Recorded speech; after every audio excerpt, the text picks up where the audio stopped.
Great Bar Secondary School in Birmingham is the largest in England, with 2,500 pupils and a staff of 160 teachers. 18 newly qualified teachers have joined the staff, and we're looking at how they're getting on in their first term of teaching. Helping them with matters of classroom manners and teaching styles is behaviour expert Sue Cowley. You need to use things like noises. Right, everybody looking at me and listening. Yeah? When we were invited. We'll be looking at two NQTs in particular. First, modern foreign languages teacher Stephanie Geary. I had quite a bad day yesterday with a couple of the classes. But then you have great days the day after and it all seems to pick up again. 5 minutes. We'll also be scrutinising newly qualified art teacher Gail Clark. Year 8 pupils can often produce some challenging behaviour, and Gail's art class is no exception. Art's generally, it's not a quiet lesson, usually. They do talk, they do interact with each other. It was a lot quieter than that group usually are. Great Bar is a very large school, but does this mean that it has more than its fair share of difficult behaviour? Head teacher Kate Abbott. Each year we take in 422 children, and clearly they're going to come in with a range of attitudes towards discipline and learning. I would say that given that range of youngsters, or that number of youngsters, the range who present themselves with annoying or challenging behaviour is no greater than one might find in another urban comprehensive school. The NQTs coming into Great Bar School, because of its size, may find it a little bit difficult to get to grips with some of the challenges that our pupils throw at them. Most years we run at about 20-something NQTs across the school. So it's a large number, but they're very well supported. As part of this support, Sue Cowley has been invited to meet the new teaching team at Great Bar for a question and answer session. It's an opportunity to air some of their concerns, and a few have some blunt questions. What do you do when a class does not respond to anything and it is just chaos? With younger students, so with the sort of Key Stage 3 students, it's about building up a reputation, establishing your expectations right from the start of the year. Yeah. And what you might have discovered by now is that you didn't do that right at the start of the year, or perhaps you were a bit uncertain. And so by this point in the term, the students are starting to sort of push at things. If it's a case of you need to get the class silent to speak to them about how you are now going to expect them to behave, then get a senior member of staff to come in and be there with you, to get the silence that you need to re-establish your expectations. Yeah, yeah. A good time to do that is just after half term.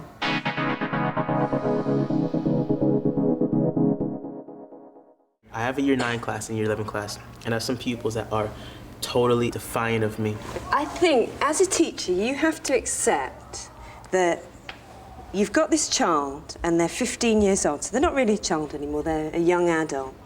And so much damage has been done to this person in those 15 years that you can't change it. And as a teacher, you want to be able to make it right and make it good and help them to learn, and you have this sense of vocation and you want to make it all happen perfectly and so on. But actually, there are some kids who you won't reach. Elaine, you're the induction mentor here. Would you say that sounds about right? I would. I do feel that with the large quantity of NQTs that we do have in the school, that very often they come in with a kind of vocation that they're going to change the world and that all these children are going to conform. And it's a little bit of a sort of strike of reality when we can't change the world. We are not social workers. We would like to think we can make a difference, but unfortunately we can't make a difference for everybody.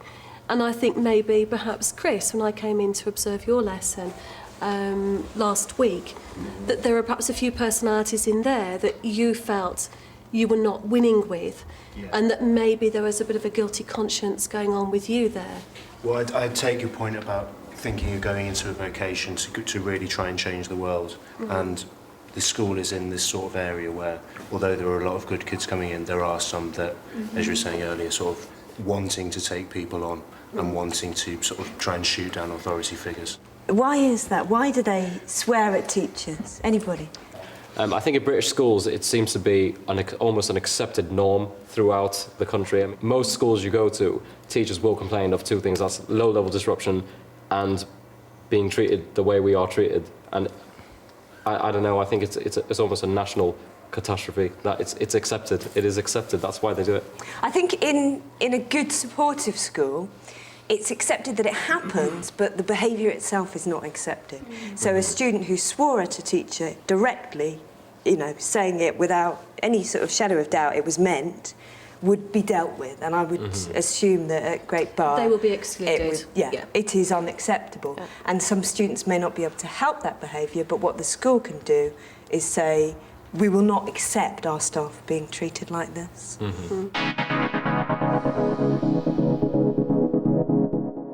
I had a kid who actually swore at me. He was dealt with. It's been sorted out. But it's what do you do in that situation when you've got like 28 other kids in the class who are there, want to learn, and you've got to deal with somebody who's been aggressive and just causing chaos? I think one of the things that you learn as you go on is that the instinct to deal immediately with every single issue of misbehaviour gets in the way of teaching. Yeah. And there is absolutely no harm at all in deferring dealing with something until an appropriate moment, okay? So let's say I'm trying to introduce my lesson, somebody shouts across the room, you know, something really inappropriate. I'll deal with you in a moment. Okay, class, yeah? Right, I want you to do questions 1, 2 and 3. You've got 5 minutes to do it. There's a merit for the person who does it best. Off you go. And then I go to that child and I can deal with them privately. So don't feel that, especially in a class where there's lots of things kind of happening simultaneously, don't feel that you always have to be seen in front of the whole class to deal with lots of individual incidents. And when they won't let you deal with the issue, when you get, I wasn't doing anything wrong, I've done my work, I've done this, and I know you're not supposed to get sucked into the argument, but how do you deal with that when they won't let you? Can I borrow you, Steph? Yeah. Yeah? Can you come down here a minute? Demonstrate at the front, put you on the spot. OK, so let's say Steph's wandering the classroom. You try and put me off from what I'm trying to do with you, OK? All right, have a little wander. Yeah. Steph, I want you to go back to your seat and carry on with your work. But I've finished it all. Then that's brilliant. I'll come and help you. Back to your seat now. Otherwise, unfortunately, I'm going to have to sanction you. Come on, let's go back to your seat and look at that work. Can I not just go and get my your planner seat. from over there? Come on, Steph. No, I want to go and get my planner Come on, Steph. from over there. Come on. In your seat. Good girl. There you go. Simple. If only it were that simple in real life. You're rubbish. You're rubbish. You're not bad enough. Stephanie came to us. She was relocating from down south. And you could see straight away she was going to be a huge asset to the school because she's a very bubbly personality. She's clearly an NQT that wants to be very interactive with the children. Right, get your tie up. Maybe she might have to think very carefully about how she does that to begin with, because the children that are here clearly are a little bit difficult, find it difficult sticking to boundary lines, and that maybe she might have to think about being fairly firm to begin with, and then she can lighten up and her personality can come through later. OK, la classe. Est-ce que je peux m'asseoir? Est-ce que je peux m'asseoir? Assez. We're going to look at Steph's Year 9 Modern Foreign Language lesson. How are you going to answer the register for me? Oui, madame. Oui, madame. Bien, oui, madame, merci. Sam? Sue's analysed Steph's teaching and is interested in exploring with her the way she relates to her pupils. Can you tell me about your relationship with this class? How do you get on with them? What aspects do you feel are working well? I think I'm quite... Lenient's not the word I want, but quite approachable with them, and that's the way I want to be. I'm not particularly strict, and I know that. So I'd rather, not as a friend, but as someone, I say, who's just approachable and that they can come and talk to. Super. What was it? All right. I didn't hear it. Can you repeat? All right, can we do one more then? There's an issue here in that it's fine having that kind of relationship with the class if it's working for you. Yeah. Okay? And if it doesn't mean that as the year goes on, they gradually push the boundaries. Yeah. What happens if all of a sudden that class are really naughty and you have to crack down on them? That's where you may find that you have some issues. To me, it looked okay. Yeah. You're on the friendly side of okay, but, you know, that's your style, and it's working at the moment. Super. Absolutely brilliant. But I'd be very careful about using it with lower school, sort of year 7, year 8. Yeah. Because they're not really, they want to see you as a teacher, as an authority figure, and you're kind of making life harder for yourself than it has to be. Yeah. Yeah, no, write them up here, look. So, for example... You have lovely body language, very open, very relaxed. You have lovely facial expressions, really beautiful face, you're bright, you're bubbly with them. The one bit you fall down on is the way you verbalise what your lesson's going to be about and what your instructions are. So can I get you to listen to this next little bit and just listen how you, the first thing you really say to them. Right. I want to push on a little bit, going on to looking at... This starting moment of the lesson needs to be like a moment where you say, right, and your language and the way you use your voice needs to reflect that. Yeah. Right, year 9, everybody looking this way, eyes on me, excellent, thank you, brilliant. In today's lesson, we will be doing this because it will help us to do this. By the end of the lesson, we will be doing this. So, on the sheet in front of you,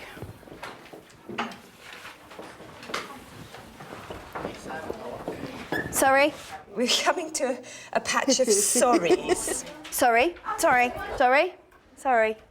Now, why do you think it is that your language is so apologetic? I don't know, and I got told off for this last year as well. Right. With some of my classes, apologising for things. Now, when you apologise, what do you suggest about your subject or about your grasp of your subject?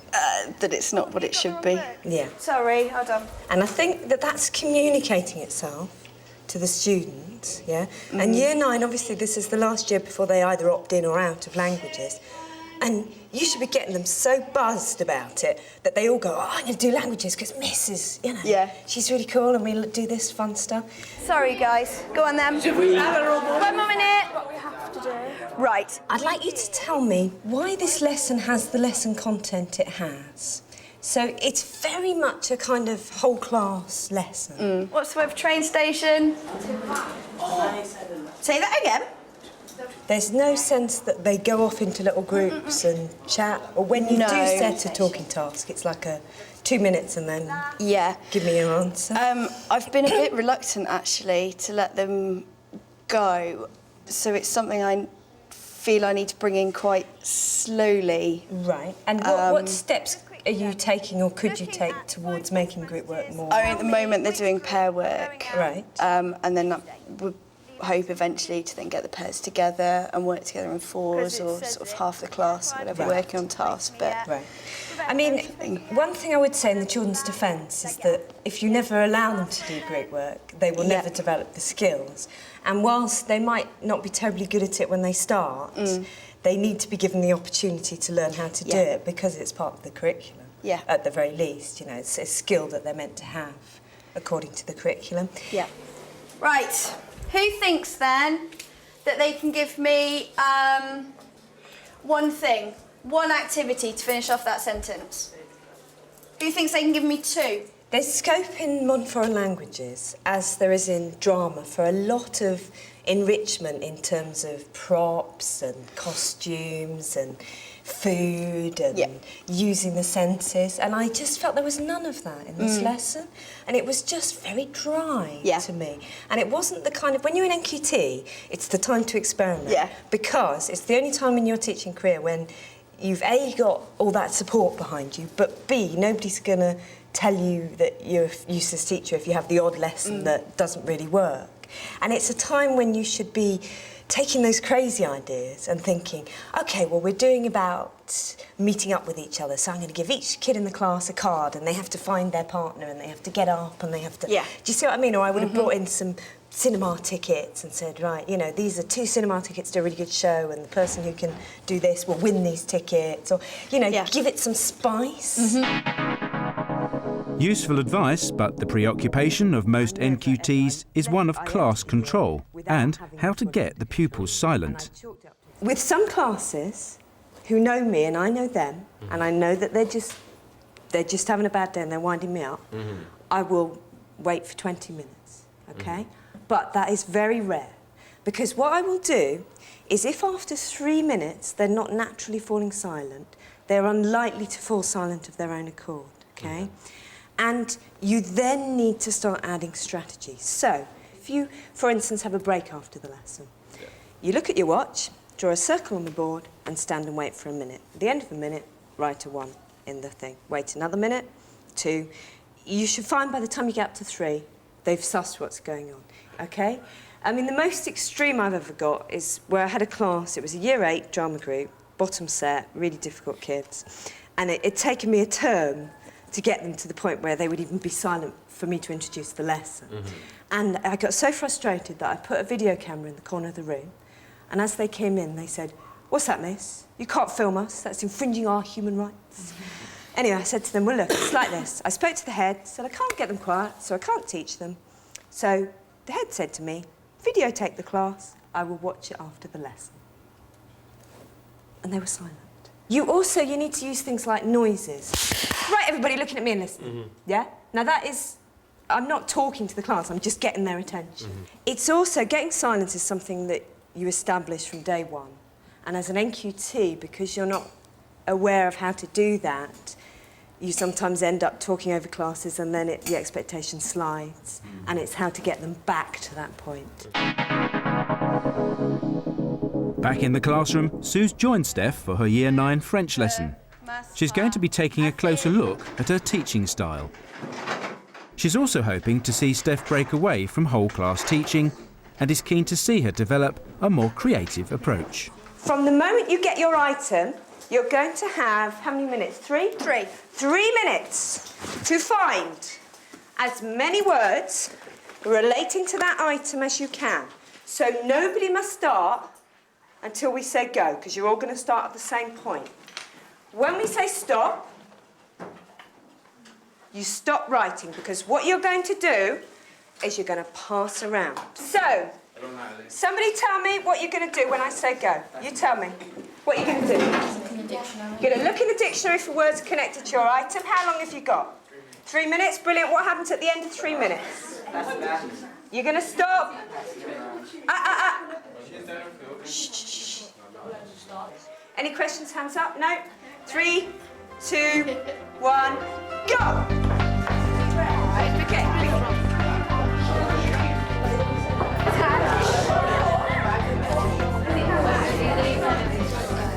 Sometimes what I do with this kind of task is if they're all obviously on task and doing well, but haven't got much done yet, I cheat it and give it a But once you see that they're all running out of steam, then that's the time to give them something new to engage with.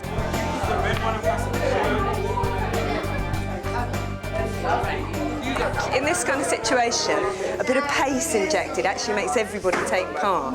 So you've got kids here who wouldn't contribute with a whole class discussion because they wouldn't put their hand up, they wouldn't put themselves forward. But right now they're using the dictionaries, they're looking up words, they're talking with their partners. There's lots of activity, and I feel that this kind of class will benefit from that, because if she's too relaxed with them, they'll just spend the whole time chilling out and not actually getting anything done.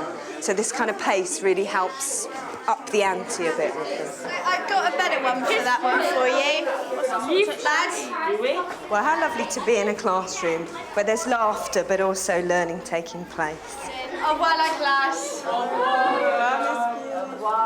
I think Steph's got a lovely relationship with that class. She's walking a fine line, but I think she's just about managing it. What I think she's learnt from today is that it's okay to let go of the reins. You don't always have to be teaching the whole class at the same time in order to keep a handle on behaviour. So long as you structure the activity properly and the students know exactly what they're meant to be doing and they have a target to work towards, you can let go of the reins and let them manage their own learning. In the art block, Gail Clark has a demanding Year 8 art lesson to teach. Now, can you try that? Like many Year 8 classes, they can often give her a real headache. The lesson to me. Sue's watched Gail at work with the class and has some clear advice to offer. Right, guys, we should be sat down now. It's starting to work. How many of their names would you honestly say you know? Be honest, because there's no shame in it. A 10 at a max. OK. Yeah. Now, as I watched this tape, I only heard 2 names. I'm not going to say what those names are, but those 2 students whose names you said, what kind of students do you think they are? The students who do what in your lessons? Mess me about Right. a bit. Okay. It's the classic thing, and it's the instinct, and it absolutely natural instinct, is to remember the names of the kids who are being naughty. OK? Now, you know the theory. And what's the theory? What should you be doing? Well, trying to introduce myself to the ones I don't know, so that I can use them as my... And using the names of the ones that are behaving themselves, yeah? Now, they're coming around the table here, and they do this quite nicely. And about 90% of them do it really well, and they've got their uniform beautifully. Yeah. OK? So at this point, what I might do is go, OK, now I need to learn a few names before we start. So you're looking really smart. You've behaved really well. What's your name? OK. I'm going to give you a merit mark, including... Lesson analysis plays a useful part in the continuing professional development of all teachers. But how easy is it to take these new techniques back into the classroom? OK then, could you just answer your names, please, Joseph? Sue joins Gail in her Year 8 art lesson. George? Yes, miss. Sam? Yes, miss. During today's lesson, I will be checking uniforms. So, you have the opportunity now to make sure that your uniform is fantastic, really spot on, OK? Because if I find that it isn't, then I will have to issue detentions, etc. OK? Should I introduce myself? Yes, please. Right, you're probably wondering why I'm standing at the front next to Miss Clark. It's not because she's got a sore throat, although she has got a sore throat, so be nice to her. It's because I'm here to watch your lesson and help out in your lesson today. My name is Miss Cowley, OK? When you hear me go, by the 3rd clap, there's complete silence, everybody's looking at me. OK, off you go, have a little chat.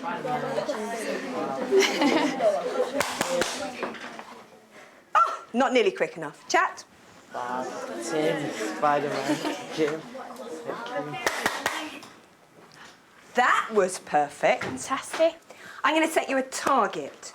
When I say go, I'm going to count from 10 down to 0, and by the time I get to 0, you're going to have stood up, walked calmly and sensibly over to this table, and gather round so me and Miss Clark can introduce the lesson. 3, 2, 1, go. 10, 9, set yourselves up. 8, 7, 6, 5, 4, 3, 2, 1. You can practice at break, or you can do it now. Clinton, you want to spend the break practicing standing up? Yeah, these are not standing up. Thank you very much. That's lovely. Can you all look at me, please? Brilliant. Can you take your hands out of your pockets, Papa? Lovely. You look much smarter that way. Now, into today's lesson, what you're going to do is you're going to take some descriptive words from a piece of poetry and you're going to turn them into an illustration. So, there's 3 steps to the task. When I say go, you're going to do the first thing. And the first thing is you are going to speed back to your tables, extract your sketchbooks from your bags. Now, I don't want to hear about I ain't got. I will deal with that in a moment. OK, no more questions. 3, 2, 1, go! Get to it, kids. Could you take the paper? Take it round, give it to anybody who needs it. Miss Clark, I'm assuming there's a sanction for not having your sketchbook. These guys have got going already. That's fantastic. Excellent, lads at the back. Fantastic. Well done. Somebody here has had a brilliant idea, so it's not always about telling you off, is it? Excellent. You're all getting the hang of that now. Well done. Is this helping you, Gail? It is, yeah. I mean, there's a lot of points out of this that I will take out and use them actually in my lessons. In all lessons across the board, that is. I've just taken over a Year 9 form and I'm really struggling with them to get them on side. They're not accepting me as the new form tutor at all. Okay. And at first I had them in a seating plan, boy, girl, and they still would not listen to me. Okay, I can't even do the register in the morning. Form groups are a different kettle of fish, and you will get nowhere with a form group who've had somebody else, got to know somebody else, had that form tutor for a while, and then you suddenly appear and you're like the strict woman from hell. Okay? Form time is not like lesson time because the focus isn't learning, it's taking the register and getting notes and things. So I would advise you to change tack. Ask every kid in that form to bring in something that says something about themselves. Because say to them, I want to learn about you, I want to get to know you, I don't know you. Yeah, I had a similar experience with the Year 10 form. They wouldn't even shut up to let me take the register. So I got to know a little group of girls, they helped me take the register. Then I got to know the next table. Then I got them all to tell me something about themselves and I remembered about what they'd told me. So it's a different kind of relationship. Winning them over slowly, bit by bit. Yeah.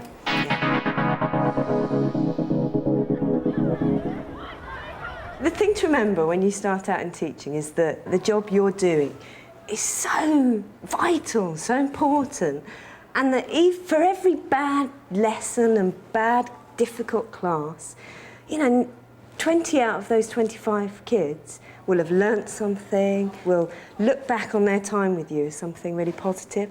And when I go into schools and train the teachers, I always ask them to put their hands up if they remember a teacher from their days at school that inspired them. And you always get about 30–40% putting a hand up. And, you know, teaching is tough, but you stick at it and you persist and it does get a lot easier.